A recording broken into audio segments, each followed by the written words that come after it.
salvage diver mapping a remote lake discovered a massive church bell resting on the bottom. But when he followed the heavy chain welded to it down into the dark abyss, the terrifying sight waiting at the end of the line made him surface in a panic and call the authorities immediately.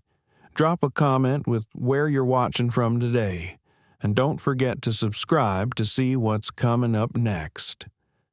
The sonar pulse was the only heartbeat in the silence of the Austrian Alps, a rhythmic, digital ping that sliced through the freezing black water of Lake Winstersee. Gerard Harris sat hunched over the monitor of his small survey boat, the Nautilus, rubbing grit from eyes that hadn't seen a full night's sleep in weeks. Outside the wheelhouse, the wind was picking up, carrying the biting scent of pine and impending snow from the Dachstein Mountains. The lake was a mirror of obsidian, reflecting the jagged peaks that walled it in like the rim of a chalice. To the locals, this water was cursed, a dark eye that swallowed light and never gave it back. To Gerard, it was just a job, a topographical survey for the Regional Water Authority, a mundane task of mapping silt depths and submerged timber to pay off the debts that were slowly drowning his salvage business. He was 42, though the salt and sun of a life spent at sea made him look 50. His equipment, stacked neatly on the aft deck, was a testament to his current financial state.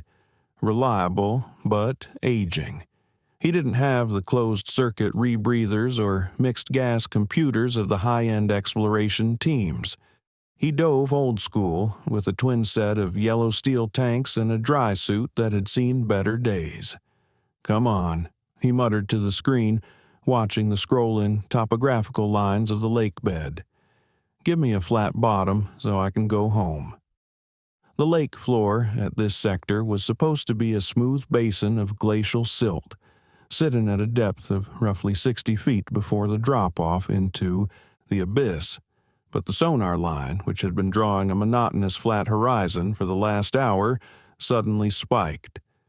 It wasn't a jagged rock formation, and it wasn't the soft, fuzzy return of a waterlogged tree trunk. It was a hard return, solid, dense, and geometric. Gerard leaned in, his breath fogging the cold glass of the monitor. The anomaly was massive. It stood about 6 feet off the bottom and was roughly 5 feet wide at the base. The sonar shadow it cast was long and sharp. Nature didn't make perfect cones in the middle of a silt plain. He cut the engine.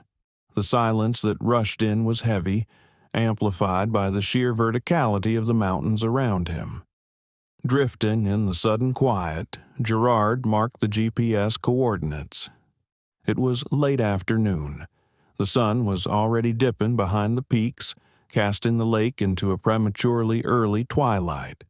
Smart diving protocol dictated he should mark the spot and return tomorrow with fresh light and a safety diver. But the bank, notices in his glove compartment back at the marina, weren't patient. If this was a piece of lost logging machinery, or perhaps the wreckage of a small aircraft rumored to have gone down in the 90s, the salvage bonus could cover his slip fees for 6 months. He looked at the twin yellow tanks strapped to the bench. They were filled with standard air, plenty for a 60-foot bounce dive. "Just a look," he whispered to the empty cabin. "Touch and go." He stepped out onto the deck. The cold air bit through his fleece, a warning. He began the ritual of gearing up, a process that was muscle memory after 20 years. He pulled on the thick thermal undergarments, then the black vulcanized rubber of his dry suit. He checked the seals at his wrists and neck, ensuring they were watertight. Next came the heavy harness with the twin steel tanks. He hefted the weight onto his shoulders, the familiar burden settling him, grounding him. He ran his checks. Regulators breathing dry, metallic air. Inflator hose connected. Dive computer set. Knife strapped to his thigh. Gerard sat on the gunwale, his fins dangling over the black water. He looked at the sonar screen one last time through the cabin window. The spike was still there, waiting. With a deep breath, he purged his regulator and rolled backward into the water. The shock of the cold was instant, even through the dry suit. It was a crushing, pressing cold that tried to find any weakness in his insulation. Gerard vented the air from his buoyancy wing and began to descend. The visibility in Lake Finstersea was deceptive. The first 10 feet were clear, filled with the dancing particulates of algae. But as he dropped past 30 feet, the light vanished. The water turned a bruised purple, then a heavy, suffocating green. It was like descending into liquid emerald. He switched on his primary canister light. The beam cut a tight, white tunnel through the gloom. Particles of silt hung suspended in the water, frozen in time. The only sound was the rhythmic hiss-whoosh of his breathing and the bubbles rattling past his ears. 40 feet, 50 feet. He checked his depth gauge. He was nearing the bottom. He flared his fins, slowing his descent to avoid kicking up the silt and blinding himself. The lake bed materialized below him, a moonscape of gray mud rippled by unseen currents. He scanned the darkness, swinging the light beam back and forth. Where was it? Then a glint of metal caught the light. It loomed out of the darkness like a fallen titan. Gerard drifted closer, his heart rate spiking not from exertion, but from the sheer unexpected majesty of the object. It was a bell, a massive bronze church bell. It was resting on its side, half buried in the silt. It was far larger than anything he had expected, easily 5 feet tall and weighing tons. Even coated in a layer of zebra mussels and slime, the bronze had a dull, powerful luster. Gerard hovered over it, his light tracing the curve of the metal. He wiped a gloved hand across the surface, clearing away a patch of algae. Underneath, he saw intricate relief work, angels, vines, and heavy Gothic script that he couldn't read in the dim light. What was a cathedral bell doing in the middle of a remote alpine lake? He swam to the crown of the bell, the loops at the top where it would normally be hung in a tower. He expected to see a frayed rope, or perhaps nothing at all, assuming it had fallen off a transport barge decades ago. Instead, he found steel. A heavy, industrial chain was attached to the crown. It wasn't tied. It was shackled and welded, a crude, brutal modification that looked like a scar on the artwork. The chain was thick, the links the size of his fist, corroded but intact. Gerard followed the line of the chain with his light. It didn't lie slack on the bottom. It was pulled taut, stretching away from the bell, hovering a few inches above the silt, leading straight toward the deeper center of the lake. It looked like a leash.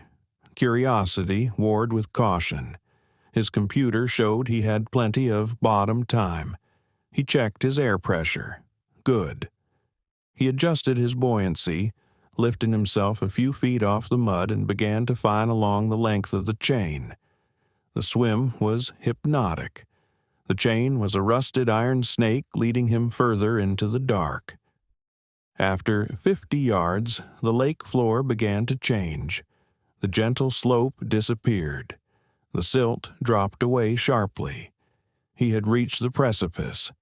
The chain continued over the edge, plunging down into a vertical wall of darkness. Gerard shone his light down. The beam didn't hit the bottom.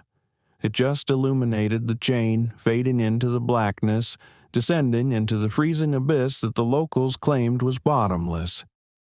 He hovered at the lip of the drop-off, at 70 feet. The chain went deeper. Whatever was at the other end of this tether was heavy enough to keep tons of bronze, anchored in place. A chill that had nothing to do with the water temperature crawled up his spine. He looked at his pressure gauge again. He had the gas to go a little deeper, but diving solo over a deep drop-off was asking for trouble. Just to the next shelf, he bargained with himself, just to see where it goes. He dumped air from his wing and sank over the edge. The temperature dropped instantly as he passed through a thermocline. The water clarity improved, stripped of the algae that lived in the shallows, but the darkness was absolute. He was descending into a void. At 90 feet, the nitrogen began to whisper to him. The Martini effect, nitrogen narcosis, softened the edges of his vision. He felt a slight euphoria, a detachment from the danger. He focused on the chain. It was his world. At 100 feet, his light caught a shape below. The chain ended. It terminated at a massive concrete block, a crude, hastily poured anchor sitting on a limestone shelf that jutted out from the cliff face. But it wasn't the block that made Gerard's breath catch in his throat. It was what lay beyond it. He swept his light across the shelf. At first, his narcosis-addled brain couldn't process the visual data. He saw round shapes, hundreds of them, piled in chaotic mounds, stacked on top of each other, spilling over the edge of the shelf into the deeper dark. They looked like skulls, giant, smooth skulls. Panic, primal and electric, surged through him. He backpedaled, his fins churning the water. He squeezed his eyes shut for a second, forcing his brain to process the image correctly. Not skulls, not bodies. He opened his eyes and steadied the beam. They were bells. There were hundreds of them. Church bells of every size, from small handbells to massive bourdons like the one in the shallows. They were piled in a grotesque, silent heap, a mass grave of bronze. Some were cracked, others pristine. They lay silent and cold, a graveyard of sound drowned in the deep. The sheer scale of it was terrifying. It wasn't just a shipwreck, it was a deliberate disposal, a hidden atrocity of culture. The way they were discarded, heaped like trash, felt violent. Gerard checked his depth. 110 feet. He was deep, cold, and alone in a graveyard. The chain he had followed wasn't an anchor. It was a trail marker, or perhaps a mistake. A bell that had fallen off the pile and dragged itself toward the shallows. A strange sound vibrated through the water, a low thrumming. Not a fish, not the bells. It was a boat engine overhead, but his boat was anchored 100 yards away. He looked up. A dark shadow blocked the faint ambient light from the surface. Paranoia, fueled by the nitrogen, gripped him. He didn't want to be found here. He didn't want anyone to know what he had seen. Not yet. He initiated his ascent, keeping his light off, rising slowly through the black water column, leaving the silent, terrified congregation of bells behind in the dark. The warmth of the Gasthof zur Post was a physical shock after the freezing embrace of the lake. The air inside the tavern was thick with the smell of roasting pork, yeast, and wood smoke. Gerard sat in a corner booth, nursing a coffee that was half schnapps, his hands still trembling slightly. He hadn't called the authorities, not yet. He needed to understand what he had found before he surrendered the discovery to the bureaucracy that would inevitably shut him out. Across the table sat Elena Weiss. She was a woman of sharp angles and intense intelligence, the curator of the local historical society.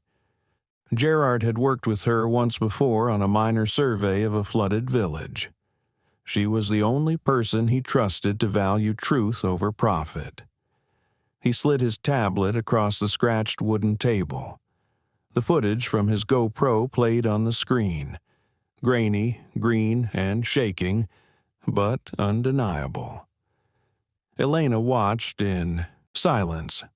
When the camera swept over the shelf, the Glockenfriedhof, she gasped, a sound that was half sob, half reverence. She reached out and touched the screen as if she could feel the cold bronze. "My God," she whispered, "it's true, the lost shipment." "What shipment, Elena?" Gerard asked, leaning in. "Who threw 1,000 bells into the lake? And why is there a chain leading to the shallows?" She looked up, her eyes wide behind her glasses. "The Nazis, Gerard. In 1941, Goering issued the decree for the Metal-Spende, the metal donation. They stripped the churches of Europe.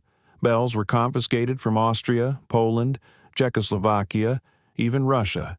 They were meant to be melted down. For what?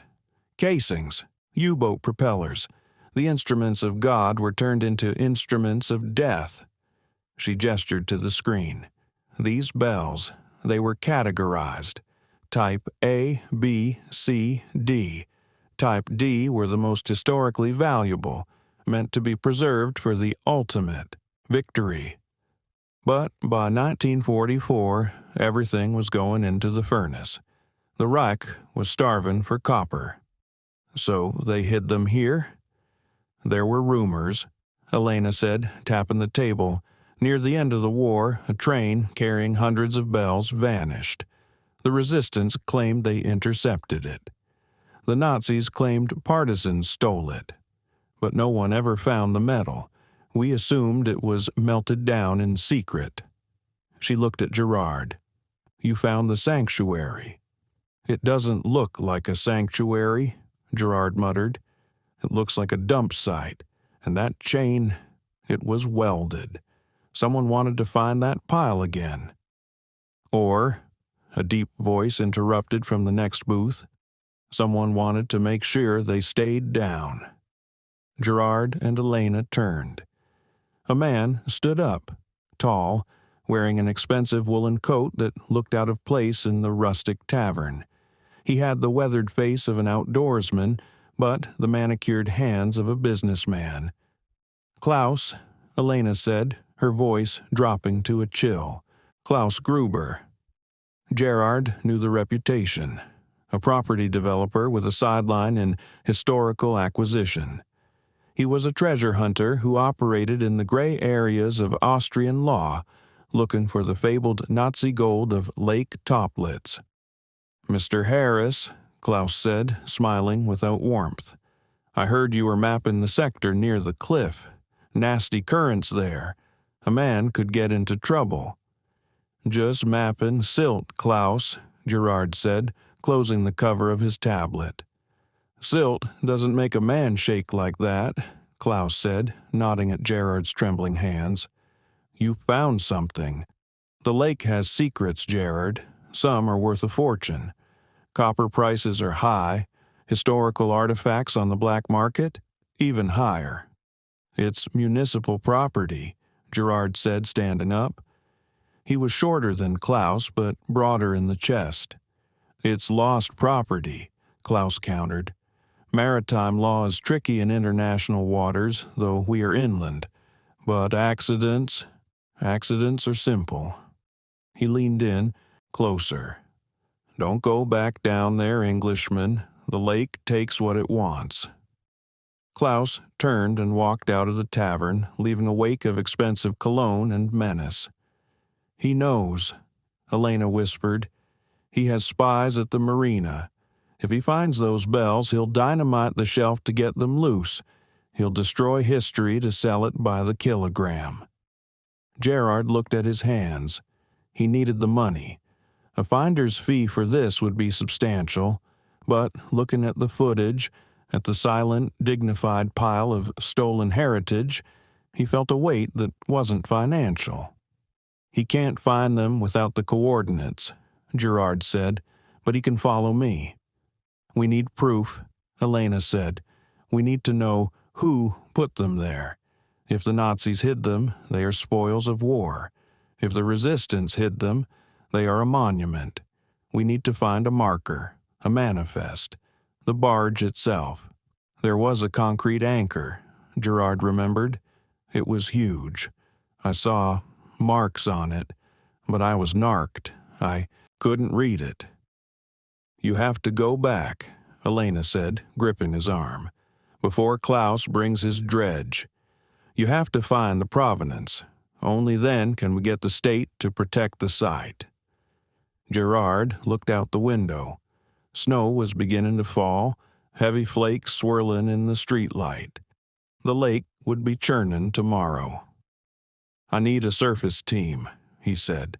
I can't do this alone. I can drive a boat, Elena said. My father was a fisherman.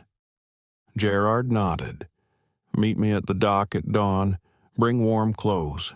We're going to wake the dead. The dawn was gray and hostile. The lake was a churning soup of whitecaps. Gerard's survey boat pitched violently as they motored toward the GPS coordinates. The weather report said this was coming in tonight. Elena shouted over the wind, gripping the wheel. Mountains make their own weather, Gerard yelled back. He was struggling into his gear on the rolling deck. The conditions were borderline undivable, but he had seen Klaus's sleek black cruiser leaving the harbor ahead of them. Klaus was watching from a distance, waiting for Gerard to mark the spot. I'm going to drop a decoy buoy here, Gerard said, tossing a marker into the water 300 yards off target. Let him investigate that. I'm going down on the reel side. He checked his twin tanks. He had overfilled them slightly, giving him extra margin. He clipped a heavy-duty reel to his harness and a lifting bag. If I find proof, a plaque, a nameplate, I'm sending it up on the lift bag, he told Elena. If I'm not up in 40 minutes, you call the Coast Guard. Do not wait. Gerard, she said, looking at the black water, be careful. The spirits, they are restless. Physics is the only spirit down there, Gerard said, though he didn't quite believe it. He pulled his mask down and rolled off the boat. The turbulence on the surface vanished instantly, replaced by the silent, rocking surge of the underwater currents. The visibility was worse today, barely 5 feet. The storm was stirring up the silt. He descended the anchor line of his boat, fighting the current that tried to drag him sideways.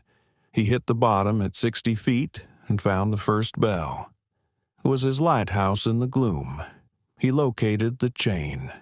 It was vibrating, humming with the energy of the moving water. He clipped his safety reel to it and began the swim to the drop-off. The journey to the precipice was harder this time. The cold was more intense, biting through his gloves. He reached the edge and dropped over. Descending into the canyon felt like falling into the mouth of a beast. He controlled his breathing, forcing himself to stay calm. In, 2, 3, out, 2, 3. He reached the shelf at 100 feet. The pile of bells loomed out of the darkness, more menacing in the low visibility. They looked like a landslide of metal waiting to crush him. Gerard swam to the concrete anchor block. He scrubbed the surface with a wire brush he had brought. Clouds of silt exploded, blinding him for a moment. He waited for the current to clear it. He shone his light on the concrete. There was writing, scratched into the wet cement by a finger or a stick, 80 years ago. 14/12/1944. Wir schweigen nicht. We are not silent. Group Edelweiss.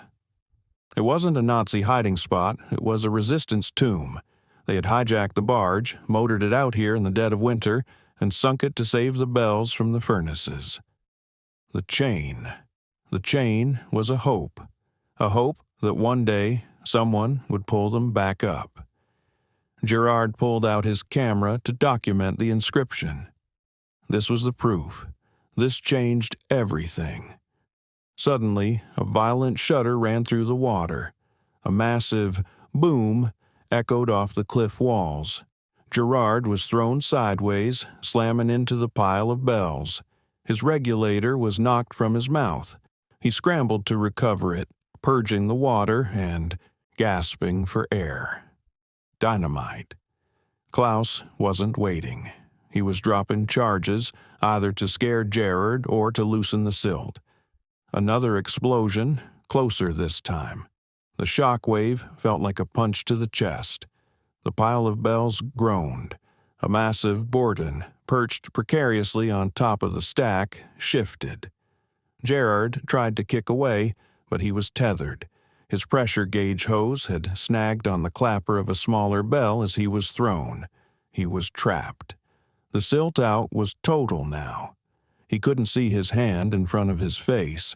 He was blind, pinned against a wall of unstable bronze at 100 feet, with explosives detonating above. Panic clawed at his throat. He hyperventilated, his breath coming in short, jagged gasps. This was how divers died. Panic, overbreathing, carbon dioxide buildup. Stop, he told himself. Stop. Breathe. He closed his eyes. Seeing nothing was better than seeing the swirling chaos. He focused on the tactile. He felt the hose. It was wedged, tight. If he pulled too hard, he would blow the hose and lose all his air. He reached for his knife. It was a heavy titanium cutter. He felt for the snag. He couldn't cut the hose. He had to cut the iron loop of the clapper mechanism or chip the rust away. Impossible. He had to take the rig off. It was a maneuver he had practiced in pools, but never in the freezing dark with a current trying to kill him. He unclipped his waist strap. He undid the chest buckle.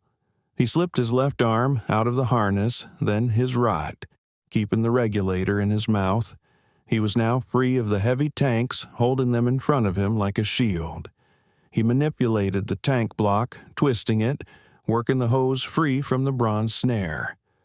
Clang. The hose popped free.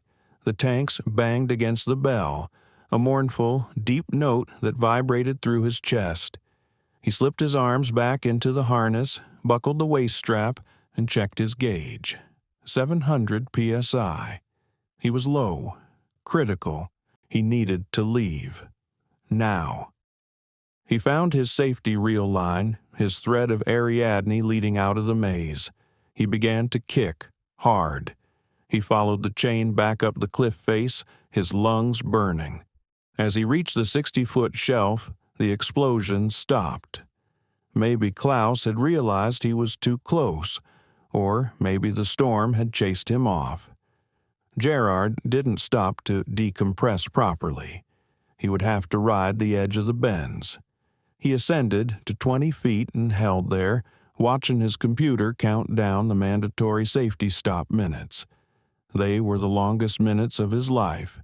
He hung in the gray water, shivering uncontrollably, listening to the silence return. When he broke the surface, the snow was a white curtain. The Nautilus was rocking violently. Elena was at the gunwale, her face pale with terror. "They threw charges," she screamed, grabbing his tank manifold to haul him in. "I tried to ram them, but they were too fast." Gerard flopped onto the deck, too exhausted to stand. He ripped his mask off, gasping the freezing air. "Did you find it?" Elena asked, dropping to her knees beside him. "Was it all for nothing?" Gerard reached into his dry suit pocket and pulled out the camera. He managed a weak, shivering smile. "We are not silent," he whispered. "That's what they wrote." 3 months later. The media circus had been intense. The Lake Finstersee horde was on the front page of every paper from Vienna to London. Klaus Gruber was currently entangled in a dozen lawsuits and a criminal investigation for the illegal use of explosives in a protected waterway. But today, the cameras were distant, kept back by a police cordon. Gerard stood on the deck of a massive salvage barge. He was wearing a suit which felt tight and unnatural compared to his dry suit. Elena stood beside him, clutching a folder of archived documents. The crane winch whined, a high-pitched sound that cut through the crisp spring air. A thick, steel cable descended into the water, down to the coordinates Gerard had defended with his life. "Ready?" the salvage master asked. Gerard nodded. "Bring her up." The cable went taut. The barge dipped slightly under the weight. Slowly, agonizingly, the water began to churn. First came the bubbles, then the dark shape rising from the green deep. The water broke with a cascade of foam. The bell breached the surface. It was the bronze sentinel, the first one Gerard had found. It streamed water, the algae and mussels clinging to it like a shroud. But as the sunlight hit it for the first time in 80 years, the bronze flared with a dull gold fire. The crane swung it onto the deck. It settled on heavy timber blocks with a heavy thud that shook the deck plates. Silence fell over the crowd on the shore and the crew on the barge. Gerard walked forward. He had a specialized hammer in his hand. The restoration team had given him the honor. He looked at the inscription on the side of the bell, now visible in the daylight. Soli Deo Gloria, glory to God alone, and beneath it the crude welding marks of the chain that had tethered it to the earth. He looked at Elena. She was crying, openly and without shame. Gerard swung the hammer. Dong! The sound was colossal. It wasn't just a noise, it was a physical force, a deep, resonant baritone that rolled out over the water, bouncing off the cliff faces, echoing up toward the snow-capped peaks. It was a sound of mourning, heavy with the memory of the war. But as the echo faded, turning into a high, shimmering hum in the air, it changed. It became a sound of return. The bell was ringing. The silence of the cemetery was broken. Gerard rested his hand on the cold metal, feeling the vibration dying away under his palm. He looked out at the lake. The water was calm today, blue and inviting. The dark eye was open. He took a deep breath of the mountain air. It didn't taste like debts or fear anymore. It tasted like history. "Welcome home," he whispered.